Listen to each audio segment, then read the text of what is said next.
wonderful day for a ball game, today. The fans are out to get a ticket or two from Walla Walla, Washington. Good evening, ladies and gentlemen.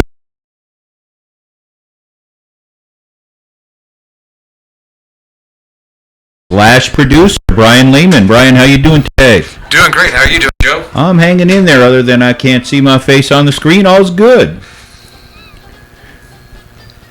How about you? Looking forward to tonight. We have Mark Cresse on the show tonight. He was a Dodger bullpen coach for 25 years and probably the hardest working and the most underrated coach in Major League Baseball history. I'm really looking forward to talking to him. A great guy, great family. Awesome. Thank you for getting him on for the show. Yeah, I'm really glad he's going to be on. Let's real quick get to the standings. In the National League East, the Phillies and the Braves are fighting for first place, followed by the Mets, Nationals, and Marlins. In the Central Division, the Cubs and Brewers are fighting for first place, with the Pirates right behind them, followed by the Cardinals and the Reds. And in the West, the Dodgers are in first, followed very closely by the Diamondbacks and the Padres, and then the Rockies and the Giants are fighting to pull up the rear. In the American League, the Yankees are in first, fighting with the Rays. They're right both there together, followed by the Red Sox, Blue Jays, and Orioles. In the Central Division in the American League, the Minnesota Twins are in first, followed by the Cleveland Indians, the Chicago White Sox, the Tigers, and the Royals. And in the American League West, the Houston Astros are in first, followed by the Texas Rangers, Oakland A's, Angels, and Mariners, all fighting for both second and last place. They're all very, very close. So lots of good races going on. It's been an interesting baseball season so far, but let's get Mr. Cresse on the phone. Hi, Mark. Are you on? I'm on. Hey, great to hear from you. This is Joe Mansolino. Ladies and gentlemen, Mark Cresse is on. Let me tell you a little bit about him. He started his coaching career. First, he was a batting practice pitcher and catcher for 1974 to 1976. Then at age 25, shows you how great he was at what he did, he was promoted to the coaching staff of the Los Angeles Dodgers and coached for them from 1977 to 1998. During that time, he won 5 National League championships on the Dodgers. They also won 2 World Series in 1981 and in 1988. He was a National League All-Star coach, and in 1984, he established something we're going to talk about a little later, the Mark Cresse School of Baseball. Mark, how are you doing today? I'm great, Joe. Everything's really good out here in California. Sounds good. Sounds good. First of all, I want to thank you for coming on, and let's start off with a really good question for you. What is your most memorable moment in your career during all those exciting times? Well, gosh, Joe, my very first game with the Dodgers was the night that Henry Aaron broke the record hitting a home run off of Al Downing. So that was my very first game in the major leagues with the Dodgers. And I'll never forget it. One of the things, the funniest thing about the deal was in those days, playing at Fulton County Stadium there in Atlanta, right. The visiting bullpen was in right field, and as you all know, Hank's home run went to left field. But as soon as I'd gotten done warming up Al Downing, it was a really muggy, humid night in Atlanta, and I was sweating a lot. And one of the black groundskeepers was a really nice guy named Mr. Johnson. He must have been 85 years old. He goes, "Hey, Sonny, would you like some peach punch?" And I was thinking, gosh, that tastes good, man. I would have, drank a gallon of water, but that peach punch sounds pretty good. So he gave me this little cup, and he poured some in. And when you're really thirsty and you're just gonna drink something, you don't even taste it the first couple sips. You just push it down. And so about the third sip, I'm thinking, gosh, that's a little warm. And it was like homemade moonshine. And No. 20 minutes, I was kind of woozy. So when I was really glad that when Henry Aaron hit the home run, it gave me out 20 minutes for a ceremony to kind of sober up in the bullpen. So that was my initiation into the major leagues. Oh my gosh! You know, not anybody can say that they had an exciting day like that right off the bat. That's pretty awesome. Well, it was definitely different. It's pretty amazing. That had to be amazing. I'm thinking back to all my time there, and I think probably my most memorable, of course, it was a home game, was when Gibby hit a home run in 1988 in Game 1 of the World Series. That was pretty exciting. Up there. I mean, now that you brought that up, that was a pretty formidable night in my life too. I can relate to that one because if you ever watch a film of that game, my wife at the time, my son was 10 years old, and she had brought him down to the bullpen like she did all the time when she come to the game, so that he could go into the clubhouse with me when the game was over and hang around with me, and it gave her some time to go with the wives and have a glass of wine or something up in the stadium club. So I had a bunch of friends and I was in the bullpen so long, I knew half the people down there, and they would watch after Brad and my son until the game was over, and then I'd walk out and go get him and take him in the back way from the bullpen into the clubhouse. Well, you know, as we all know, Kurt Gibson could hardly walk, and the last time I saw Kurt Gibson, he was sitting there in Tommy's office eating the underpants, and he had no, you know, they had ice bags on both knees and ice bags on both shoulders, and there was no chance of him, in my opinion, even to play. Could hardly walk. So when the announcer said, now batting for the Dodgers, Kurt Gibson, you know, I was very skeptical. I mean, I had to warm up Jay Howell because had the game been gone into extra innings, Jay was going to pitch the 10th inning. Right. So I told Jay, I said, Jay, don't waste any bullets because I don't think Gibby can even walk down to first base if he does hit the ball. So we were sitting there, we're watching the at-bat, and Gibby almost fell down the first couple strikes. The next thing you know, I see him hit one pretty good out in front of home plate, and it wasn't a real beautiful swing. He was kind of on his front foot and almost fell down doing it. But Kirk's strong enough, and sure enough, when I looked out at Canseco, all he did was drop his head down in disgust, and the ball went out the ballpark. So here comes the funny part, because if you or your fans ever watch the tape of that, and they show the guys running down, I opened up the bullpen gate, and all the guys from the bullpen went running in there to go jump on Kurt Gibson, in a celebration. And being an older guy and not a real fast guy to begin with, I was like 20 yards behind him, and I got about 5 feet from the infield grass, and I remembered, wait a minute, and this was the part you got to watch on film, is you'll see one stupid guy running the opposite direction from the pile to go get his son in the bullpen, because I forgot that my son was there waiting for me. So with 56,000 crazy people, I had my choice of either going and running and congratulating Kurt, or go back and get my son before I lost him. So there I was, running the wrong direction. So if you see the guy running the wrong way, now you know the story behind it. That's hysterical. Let me tell you a little bit about his son, who was 10 at the time. His name is Brad, as Mark said. He went on and played baseball for LSU from 1997 to 2000. When he was a sophomore, he hit 29 homers and had 90 RBIs. And as a senior, he won the Johnny Bench Award as the top collegiate catcher. In that senior year, the LSU was the College World Champions. He was then drafted by the Arizona Diamondbacks in 2000, and he played for the Diamondbacks, Cardinals, and Dodgers organization. So he went on to be a great baseball player on his own and a great young man. We'll talk about him a little later also. But thank you for sharing that. That's a great story. Now I can't wait to watch the replay again. Yeah, there you go. Too funny. Yeah. We started off, I was saying how, in my opinion, you were the hardest working coach in the major leagues and the most underrated coach in the major leagues. I want you to share with people, if you will, a little bit about what your daily duties were as the bullpen coach. Well, I was the first guy at the park 99% of the time. The only guy that beat me there was the clubhouse guy, because he had the key. So he would let me in, and I'd get all the equipment ready.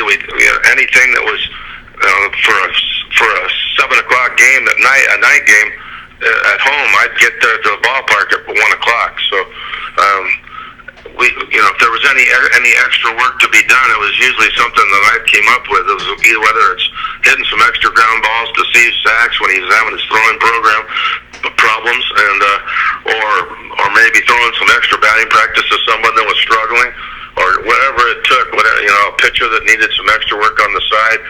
So, between me and the other coaches, we'd schedule some extra work. So I was always involved in that. And so the first thing that would every day was the extra work. And if we didn't have to have any of that, then the first thing would be our regular batting practice. And batting practice would usually start around 4 o'clock. And I would schedule that. And in those days, I had a pretty good arm and could throw some pretty good batting practice. And I would throw probably at least an hour a day. And the lineup guys wanted to hit off me, so I throw the lineup every day. And after batting practice, I would, when we took infield, outfield, my job was to hit the fly balls to the outfield because I was the youngest of the coaches, and the other coaches couldn't hit the ball that far any longer. So they had me hitting the fly balls to the outfielders, and after that, I would go back inside the clubhouse and get the equipment. I always liked warming up the starting pitcher because one of the catchers could have done it, but I liked doing it because if there was anything that we could fix. When Red Adams was the pitching coach, he was the first pitching coach. He didn't even come down to the bullpen, so it was just me and the starting pitcher. I would warm him up, and I got into some pretty good relationships with some of our starters back in that era. And then Ron Paranowski, when he took over from Red, Ron would come down to the bullpen. So we kind of worked as a team. Ron was the regular pitching coach, and he would stand next to the mound. But sometimes when you're catching the ball and you have the guy coming right at you, you see some things the guy standing next to you misses. So I liked actually putting the gear on. In those days, I was young enough where I could handle the guys and help them that way. And then the starting pitcher would go, obviously, pitch his game, and then my real job would start with me being the bullpen coach. My job was to organize the relief guys, how they warmed up. And that's kind of an art. A lot of people don't realize it because when you get a lot of young pitchers, sometimes when their name gets called and they go to warm up, they blow out their arm warming up, and then the starting pitcher gets out of the jam, and that reliever doesn't have to pitch for another 2 or 3 innings, and they get stiff, and then they're not effective. But whereas as an experienced bullpen guy, you can kind of read what the situation is, when you think Tommy's going to make the move, when you think he's not going to make the move, and kind of put the blinders on those relief pitchers so they don't blow it out in the bullpen, because you don't make your money throwing to me, you make it throwing to Mike Swisher. So that's basically my job. And you did it well. It was fun to watch you. You were always very impressive, and like I said, I really think that you were the hardest working coach in the big leagues, and by far the most underrated. You did so many things so well. It was fun to watch. You talked about some of the pitchers. Who were some of your favorite pitchers to work with? Well, we have a lot. Obviously, the Dodgers were always made with pitching and defense. That was our motto, and we had a lot of great pitchers. I mean, I think, going back and picking out a couple just to talk about, I think Oral would be the first one, because you could almost catch Oral. When he was in that streak, you could catch him and watch TV at the same time, because wherever you put your mitt, he was going to throw it. I mean, he was that accurate. And if he ever did need any coaching, it was just for one pitch, because he'd make the change on the next pitch and fix it. So, I mean, he was like a professor out there. And Oral was fantastic. I think Fernando, when he first came up and we were going through Fernando Mania, he was unbelievable too. We had some really good pitchers. Bobby Welch, when he first came up as a young kid, he looked like he was like 12 years old. He did. And then we had Steve Howe, who was one of our, unfortunately, some of the things he had to happen to him in his life. But as far as talent and his ability to play Major League Baseball, he was pretty hard to beat. When he got suspended his first time, his ERA was 0 going into June. So that's not too shabby for a major leaguer that's a closer that's going to come out there and pitch almost 3 times a week. So he darn good too. But I mean, if you just think about some of the guys that were on our team: Don Sutton, Andy Messersmith, Tommy John, Jay Howell, some of my favorites in the bullpen, and Todd Worrell. I mean, we had some great ones, and I was lucky enough too, like you said earlier, I got to coach the National League All-Star team 5 times, so I got to catch guys like Tom Seaver, Nolan Ryan, Steve Carlton. So I've caught some of the best pitchers in the history of the game.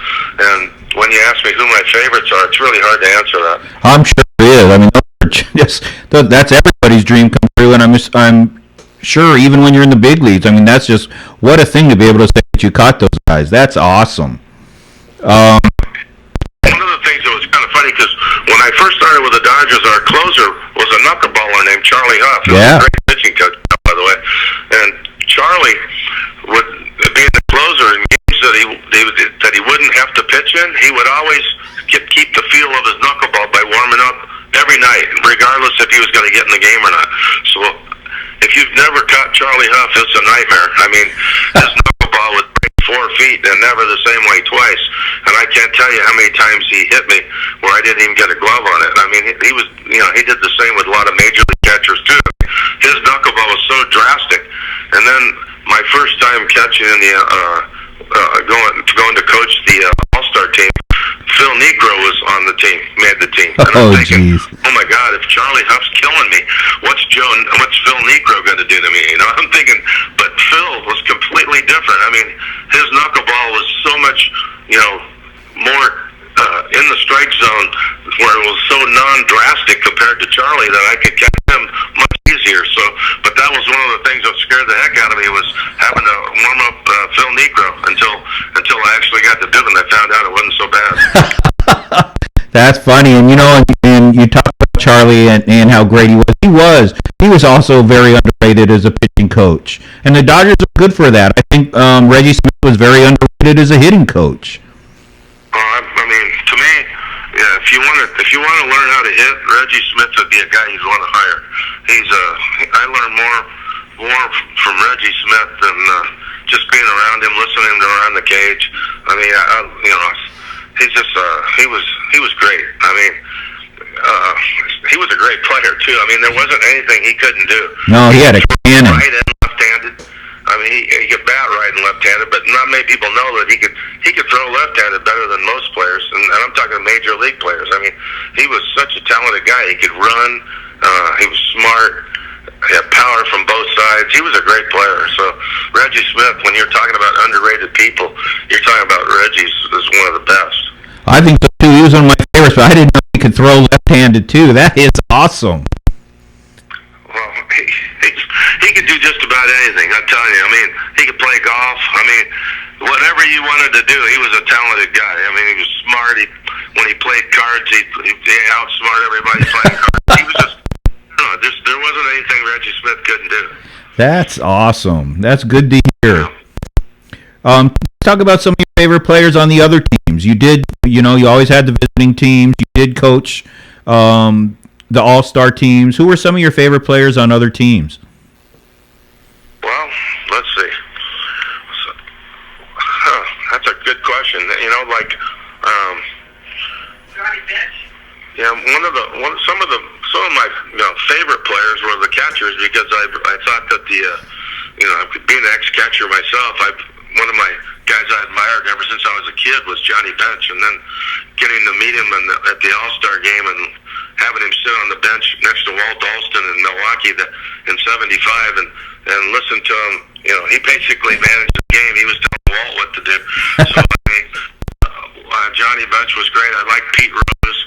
I love the way he played. I love the way he hustled. I mean, he was a total gamer, and getting to watch the Big Red Machine, and back in the '70s when we play him, it was a lot of times when you're in the major leagues, you're looking at the clock and the 3-hour mark, you're sitting there starting to yawn and you're ready for the game to be over.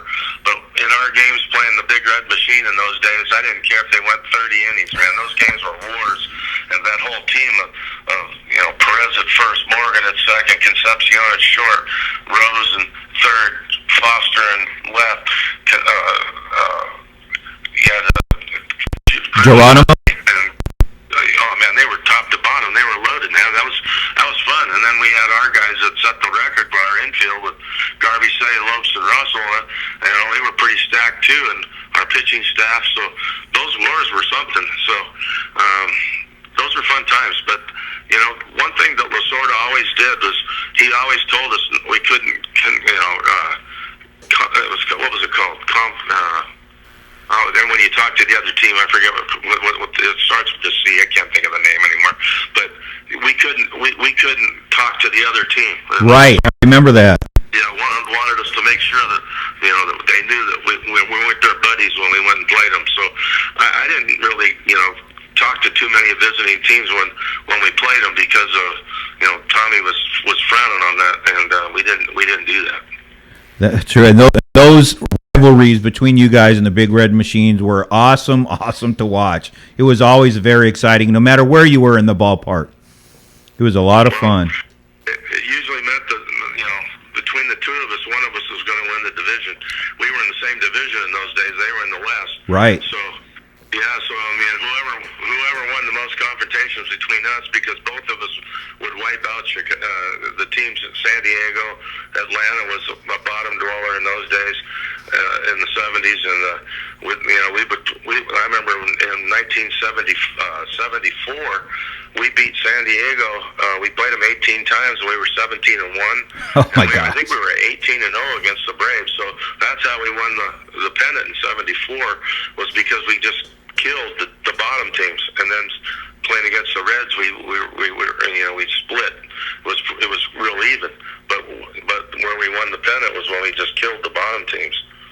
Yeah, and that's what you're supposed to do. That's what they say. But you guys, watching you and the Reds play was a lot of fun. A lot of fun. Yeah. Two good teams. They were. Baseball. Both those teams played baseball the way it was supposed to be played. It was really good baseball. Exactly right. But everybody hustled. Everybody, all the fundamentals were right. It was fun. It was a lot of fun to watch. You couldn't stand at home plate and watch your home runs in those days, or you take one and you end up your jog around the bases better be quick enough, or the pitcher might take care of your next at bat that way. So they don't have to do that anymore. Now it's more of a show. Yeah, that's true. But I loved that back then. I loved when Drysdale said, "One of my guys go down, two of your guys go down." That was just awesome. As long as you're not the guy from the other team trying to pitch. Yeah. That's true. Not about it. Bob Gibson used to throw guys just because they dug into the batter's box. They didn't have to take a good swing if they just dug too deep. I remember Tommy said one time he heard Bob Gibson say, "Dig a little deeper because I'm going to bury you in it." And so, that's the way it used to be. It's funny you brought that up. We had Bernie Carbo on last week, and he was talking about when he was on deck, all of a sudden Gibson threw a fastball past his head in the on-deck circle. And when he asked him later why, he said, "Because you were too close to home plate." Well, I've seen it.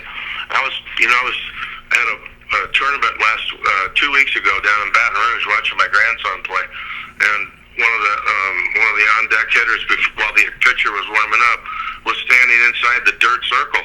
And I told the umpire, I said, "Hey, bud, I've seen a lot of fights start when people do that stuff like that. So I know these kids are only 10 years old, but you should take charge of that and have the on-deck guys stand far enough away so that doesn't happen." Because I was in it in college.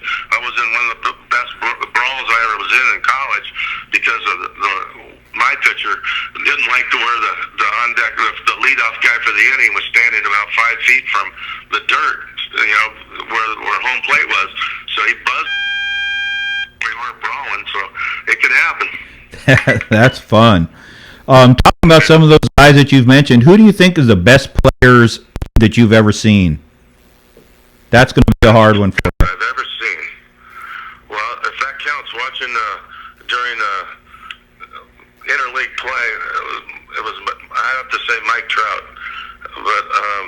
But going back, I mean, Tony Gwynn was one guy. One of my jobs also was to formulate the scouting report when we played the other teams, and we had guys that were scouts that would send in our reports, and then we would take all those reports and then consolidate them into a report, and that was my job. And I remember typing Tony Gwynn's report was that there's no way to get him out. You just have to hope that he hits it at somebody, because he consistently hit the ball as hard as anybody. And I definitely think that had Tony not wanted to worry about hitting in the high 300s, if he wanted to kind of lower his average a little bit, he could have probably hit 30 or more home runs every year too. But he knew that his job was to hit singles and doubles and not rely so much on the long ball, and that's why he hit like 390, because he hit the ball all over the place. His spray chart, he hit balls, being a left-hand hitter, he hit balls from the left field line all the way over to the right field line. There was no way you could bunch him in the defense, and like they do these days with the shifts. If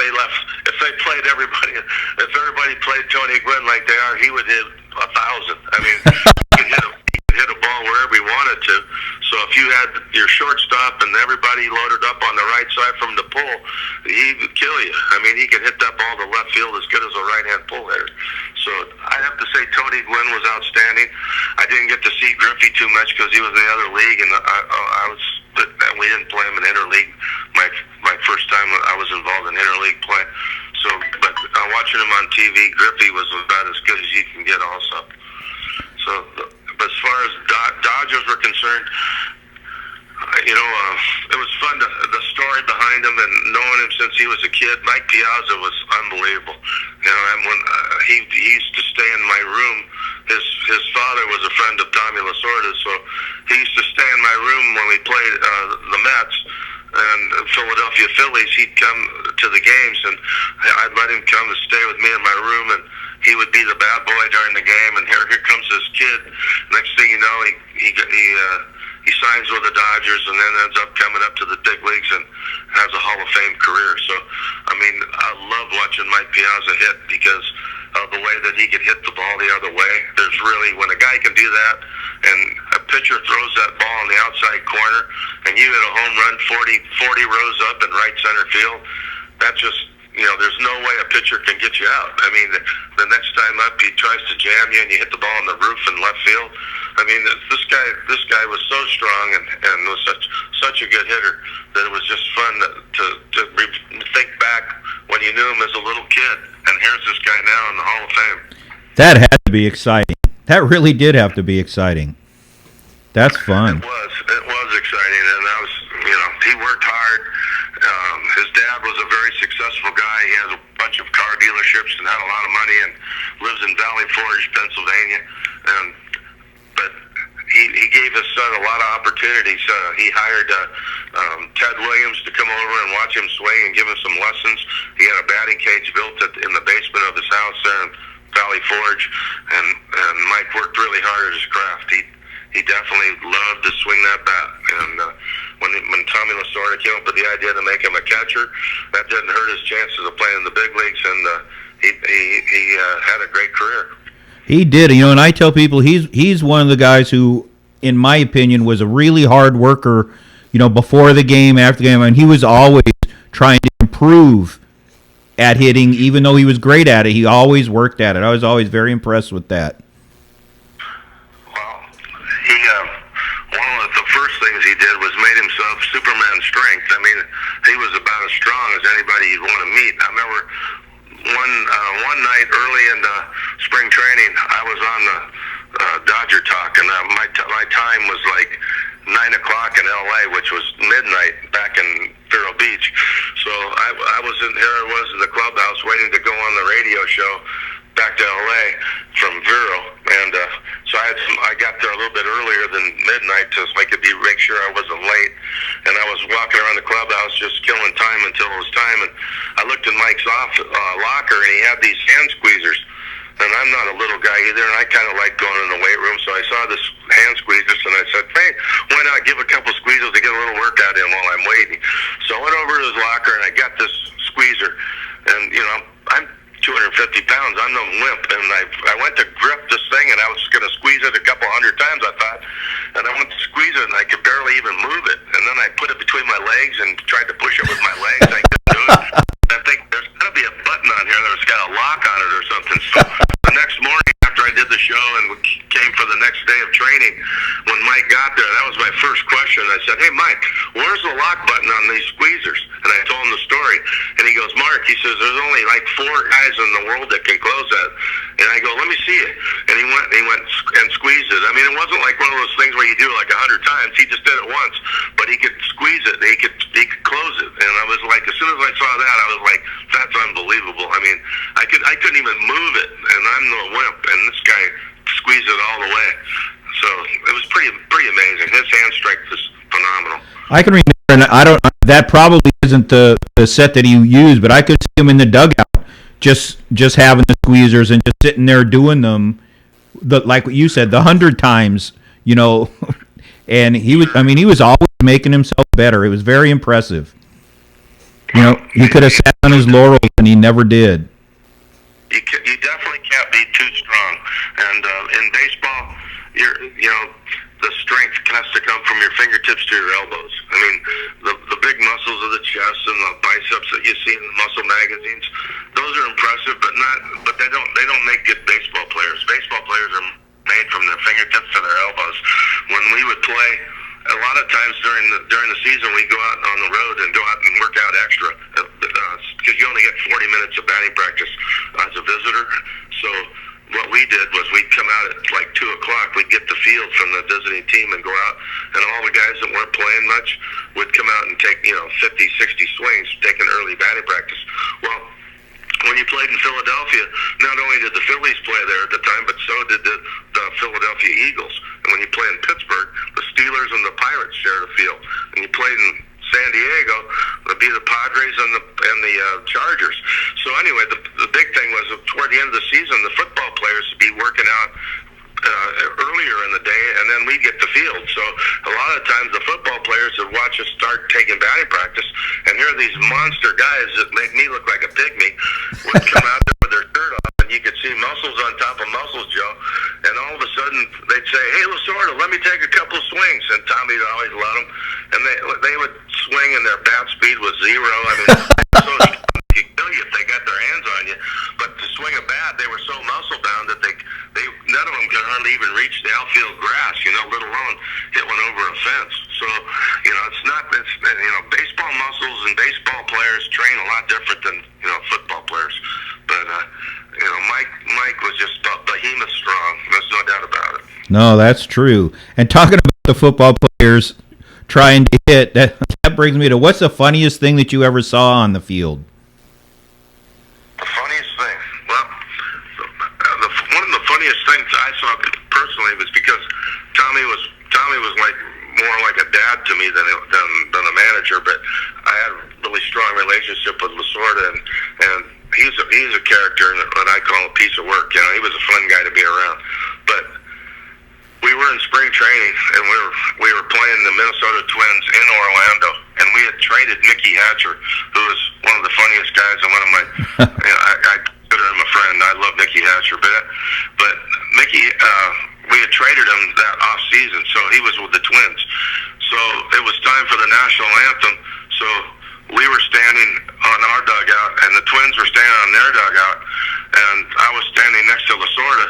So we're sitting there, we're singing the anthem. I looked over, and Mickey had this powder blue sleeve on his forearm, and it wasn't one of their team colors. And I went to Tommy, I go, "What's Mickey got on his arm?" It wasn't, a lot of people wear those arms when they, the armor things when they bat. Yeah. And nowadays, you got these little tight sleeves that some guys wear on their arms anyway. But in those days, nobody wore anything close to what Mickey had on his arm. It was kind of a baggy, powder blue looking sleeve on his arm. And Lasorda goes, "I don't know, what is that? What's he wearing?" And all of a sudden Lasorda goes, "Wait a minute." Then he went running in, and I went behind him into the clubhouse. And sure enough, Tommy had worn the powder blue slacks on the trip over from Vero on the bus. And Mickey had gone over there and cut the legs off of Tommy's pants. And we're all, Russell and I Bill Russell was one of the coaches too, and he was standing next to me. And when we saw what Mickey had done to Tommy's pants, he and I were both almost crying, laughing. And then when Tommy pulled his pants out, Mickey had also taken a pair of scissors and cut like a football-shaped hole in Tommy's where his rear end was. So he had like a missing piece.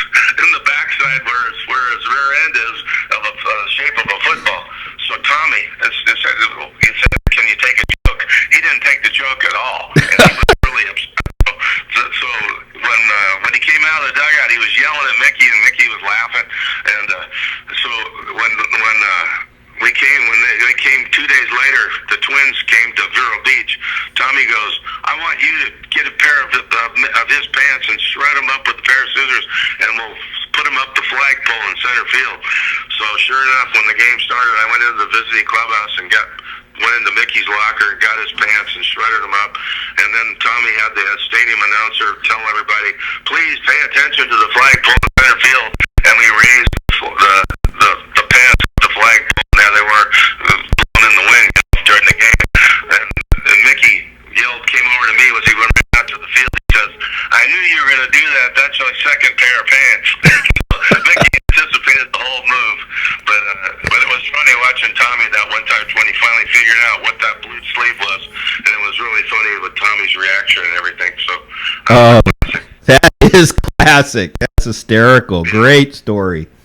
All right, you mentioned some of these names before. One more thing that was kind of fun, too, was in San Francisco, back in the old days when they first started doing mascots, like the Philly Fanatic and Parrot and you up in Montreal, the San Francisco Giants the Chronicle newspaper up there were doing a thing where they were having the fans vote for the mascot, the mascot for the Giants.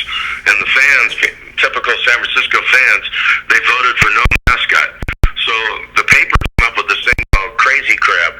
And what it was because of Fisherman's Wharf, they had this like, stuffed animal looking guy in a crab costume would run out in the fifth inning, and they played this song about Here Comes Crazy Crab, and the object was for the fans in Candlestick Park to pelt him as he ran around the warning track of the field, around the whole field. The fans would throw like empty beer bottles or whatever they had, dog wrappers and stuff like that. They would fire them at the Crazy Crab. So we were in September, and Tom Niedenfuhr, who was our closer, was about 6'5" and was about 250-pound man, and he was our closer, so he knew he wasn't going to pitch till the ninth inning. So he said, Coach, he says, I talked to the guy that does Crazy Crab. He said I could do it. He said, today, it's okay. I called Tommy down and I said, hey, Tom, he said, is it okay with you if Niedenfuhr does Crazy Crab? He goes, I don't care. Let him do it.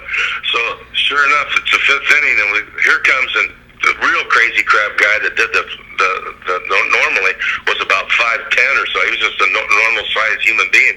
All of a sudden, here comes in that same costume, except the legs are much longer. Now we got a 6'5" Crazy Crab. So Niedenfuhr ran around the thing, and we took stuff in the bullpen, and we got a bunch of papers and trash and stuff. We were fired at him too, and that was pretty funny watching Tom Niedenfuhr running around Candlestick Park as Crazy Crab. Oh my gosh, that is hysterical. It's hysterical that he wanted to do that. Oh man, that's really funny. We had some characters back in those days. I mean, I'm not sure if they have as much fun as we did nowadays. It doesn't seem like it. I can tell you that. It just doesn't seem like it. I mean, you guys had camaraderie and everybody pulling for each other. I don't see that much anymore. Joe sort of had a model, and he said he got it from when he was a little kid, and his mom would pour his cereal, and they had a milk carton, and on the back of the milk carton it said, "Contented cows give better milk," and Tommy used that, and he said, "Contented cows give better milk, and contented players get better performances." So he always tried to keep his players happy, and he tried to keep them content, whether it was whatever it was. He tried to keep them, and we built a pretty good camaraderie with our team between the coaches and Tommy. He was really good at that, and I think that was one of the secrets to our being a pretty good team for all those years. He did motivation with different Dodger in the Sky stories to people, and that was he kept everybody going. I mean, he really did. That had to be fun to be a part of. It was amazing for a guy that didn't graduate from he went to high school and that was it, no college for him. For a guy that you would think wouldn't be real intelligent because of no education, he was pretty smart. I mean, he knew life and he knew people, and he could motivate. I think one of the secrets with Tommy is that he knew people, and he could tell which players needed a kick in the butt, and he knew which players needed a pat on the back, because not all players respond the same way. And Tommy could read those players, and he got the most out of just about everybody that ever played in a Dodger uniform when Tommy was manager. He really did, and he did both those things. You're absolutely right. He was pretty good manager. Not bad at all. It'll probably get him into the Hall of Fame one day. Oh, he's there. Yeah, I know. But let's talk about the Hall of Fame. What players do you think belong in there that aren't in there now? Well, I have a tough time with Pete Rose not being in there. I know, gambling's not, allowed and it's a rule, but had he, gambled against his team and was, that would have been, to me, enough to keep him out of the Hall of Fame. But to the point where he gambled and bet on his team, the bad thing about the gambling would be to lay down and lose intentionally. I mean, your job as a player is to go out there and win every game you play and bust your rear end to do everything you can. So obviously, if you bet on that team, basically you're doing everything you can to win your bet and your game. So, I can't see where what he did was all that drastic to keep him the all-time hits leader for the game of baseball, and a guy that, with a nickname of Charlie Hustle, that showed kids all over the place how you're supposed to play the game. How do you keep that guy out of the Hall of Fame? I mean, he was just like 100, I always used to get mad when I hear people say they give 110%. I mean, what's 110%? I mean, you can only go 100, right? Right. But if anyone ever give 110%, it would be Pete. I mean, he did everything he possibly could to beat you. I mean, he would, when he did his dive into a base, I mean, there was no, he looked like he was landing in an airplane, man. He was up in the air and it would hit the ground as hard as anybody. I'm surprised he didn't separate his shoulders 20 times during his career. I mean, he played 100% all the time, and I admire him as a player for what he did and the way he played. Me too. I think another guy who belongs in there is another ex-Dodger. Maury Wills belongs in there. Yeah, I was just a high school kid, so I didn't really appreciate Maury enough because, let's face it, back in those days, the Dodgers were boring. I mean, my dad would say, "Do you want to go to a Dodger game?" I'd say, "Who's pitching?" He'd say, "Koufax." I said, "No, thanks," because you're not going to throw a shutout. I mean, I like going to watch a game when it was like 10-8 when I was a kid. I didn't appreciate pitching performances. I wanted to see the ball getting pelted. When you go watch a Dodger game, if you went to a Drysdale or a Koufax game, there's a really good chance the other team wasn't even going to score a run, and the Dodgers would get one or two. They'd get Gilliam would get on base. They'd butt him over to second. And they'd end up scoring on a sac fly or something, and it would be a 1-0 game in an hour and 45 minutes. And driving from Still Beach where we lived, it was an hour and a half to get home. It was almost as much time on the freeway as it was watching the game. That's really true. I didn't really appreciate Maury that much because he was an awesome offensive player as far as his bunting and his base stealing and things like that. But as a kid, I wanted to see that guy smacking him over the fence. I wanted to see that guy, like a McGuire that could hit one out of sight and where you could just your jaw would drop. But when you mentioned McGuire and you're going back to your question of guys that should be in the Hall of Fame, the steroid era changed a lot of things too. So I don't. I feel sorry for guys like McGuire and guys like Roger Clemens who, and Barry Bonds. I mean, those guys, their stats are like ridiculous, and who's to say, obviously, the steroids is against the rules and everything, but I can't say that they should be in the Hall of Fame, but I can say, that they were some of the most awesome players that I ever saw. I mean, Barry Bonds, we were one of the few teams that dared to pitch him in, and he used to say that a couple times to us. It says, "You're the only team that pitches me inside," and we had okay success. I mean, he had a few home runs against us, but I would think that he had a lot more off of a lot of the other teams. But and Clemens winning 6 Cy Young awards. I mean, how do you keep like that out of the Hall of Fame? I mean, other than just making a big thing about the steroid era. Well, I think that's true. Let's talk a little about what you're doing today. Tell us about the Mark Cresse School of Baseball. Oh, thanks, Joe. Well, in 1984, when my son was 6 years old, and I saw that he was going to be take a big major interest in baseball. His little league coach was a girl that had gotten a divorce and figured that meeting other coaches and stuff, a lot of guys out there on the baseball field was one way where she could rebound off of her divorce. Oh, so he knew nothing about baseball, and she was Brad's coach. And I wanted a lot more from my son than just going out there and having a coach that smells good and looks good. So I said, I've got to do something different here. So I used to get hired to go to do clinics at a lot of baseball schools. So they used to tell me, man, you're really good at that. You should start your own. And I'd always say, I don't have time. But then after my son showed an interest and I wanted to give him that training, 1984, I opened up the Mark Cresse School of Baseball, and I'm still doing it.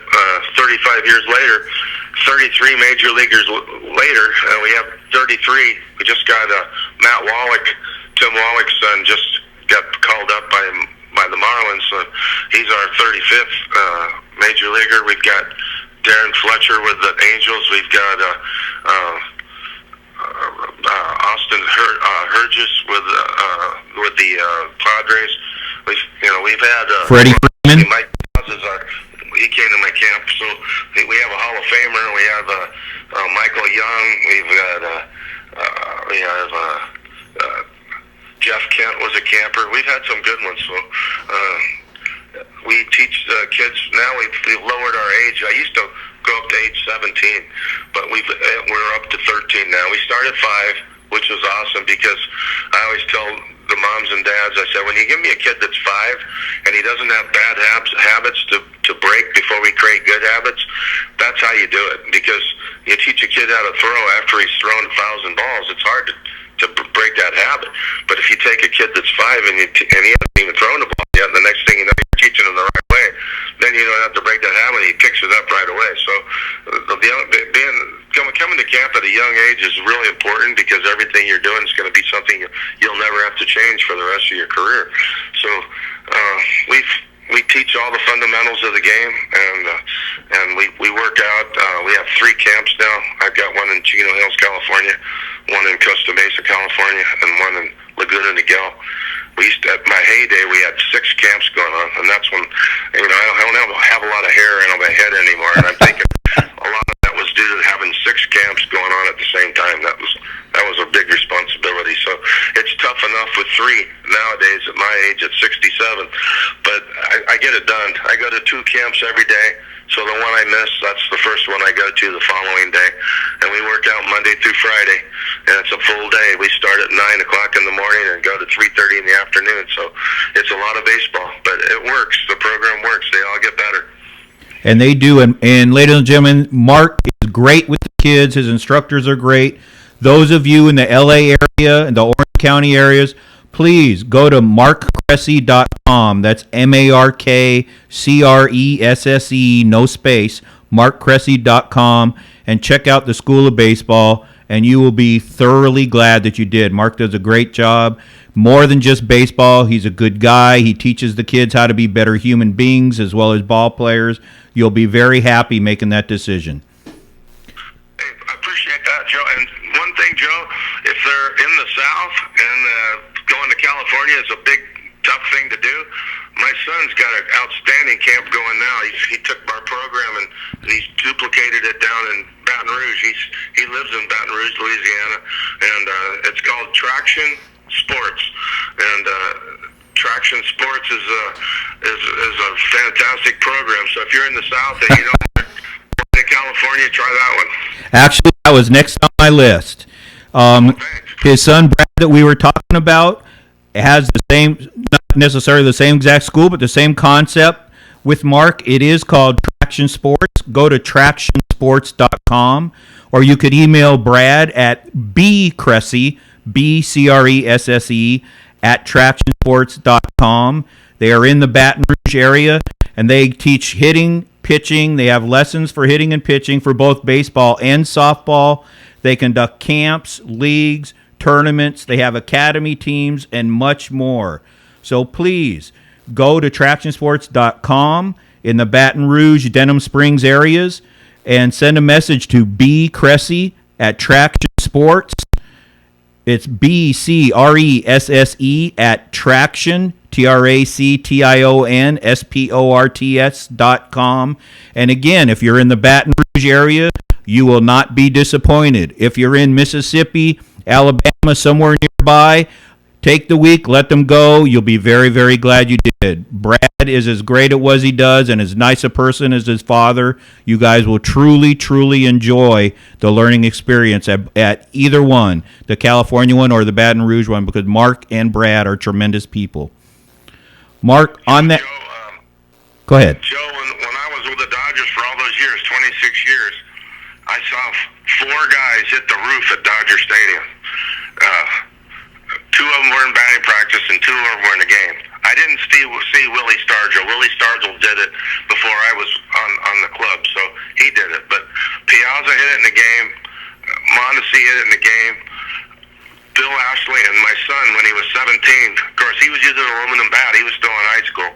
But he hit the roof at Dodger Stadium when he was 17, which is like a mammoth shot. It doesn't happen every day. So he was quite a player. He hit his senior year, as you said, he hit 31 home runs and 106 RBIs. And the cool thing for me was, when to LSU, I didn't even know how to spell Louisiana. and he had 4 of the best years of his life. I mean, I saw the opportunities of playing baseball in the SEC alone, let alone in Baton Rouge. He never came home. He still lives there. He has a house there, and I've got 3 grandkids, and I get to go watch my grandsons play. I've got 2 grandsons. One's 9 and one's 4, and I have a granddaughter that's 6 that's in competitive cheerleading. So I try to fly to Baton Rouge as often as I can to see those kids, and they're a lot of fun to watch. They are. My grandkids are also in the Baton Rouge area, and my wife was born and raised in the Baton Rouge area. Her family still is there, and they still talk about Brad and what a great career he had at LSU and that 2000 season when he was as great as he was. And he is a dominant figure in the LSU baseball fans' lives. So I want you to know that from local people who've lived there forever. He is still very well thought of and highly appreciated for what he's done. Well, thanks, Joe. I mean, I'm really proud of him. He's our only kid, and I can't.